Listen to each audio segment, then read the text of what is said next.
தாட்கோ செயற்பொறியாளரை அலுவலகம் புகுந்து அரசு ஒப்பந்தக்காரர் தாக்கியதால் பெரும் பரபரப்பு ஏற்பட்டது. பெருமாள்புரம் காவல்துறையினர் வழக்கு பதிவு செய்து விசாரணை. திருநெல்வேலி பாளையங்கோட்டையில் தாட்கோ நிறுவனம் செயல்பட்டு வருகின்றது. தாளையுத்து அருகே தாதனூத்து கிராமத்தைச் சேர்ந்த கனகராஜ் அரசு ஒப்பந்தக்காரராக செயல்பட்டு வருகிறார்.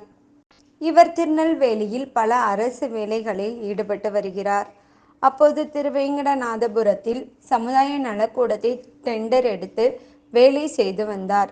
வேலை முடிவடைந்த நிலையில் பாளையங்கோட்டையில் உள்ள தாட்கோ அலுவலகத்திற்கு ஒப்பந்தக்காரர் கனகராஜ் செயற்பொறியாளர் பால்ராஜை சந்தித்து சமுதாய நலக்கூட சாவியை ஒப்படைத்தார்.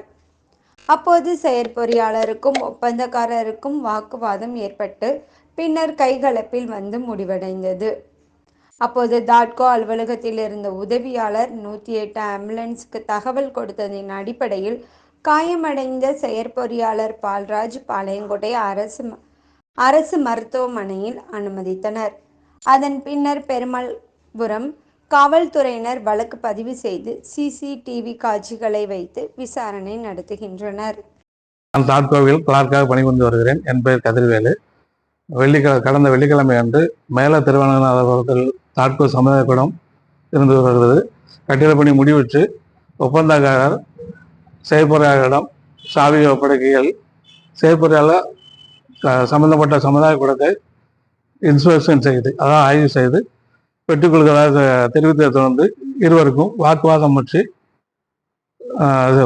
ஒப்பந்தக்காரர் தாட்கோ செயற்பொறியாளர்களை நெஞ்சில் கை வைத்து தள்ளிய பொழுது எங்கள் டெக்னிக்கல் ஸ்டாஃப் திரு சுரேஷ் அவர்கள் அவரை தாங்கி பிடித்து கொண்டார். கீழே விழக்கூடிய நிலையில் தாங்கி பிடித்து கொண்டார்.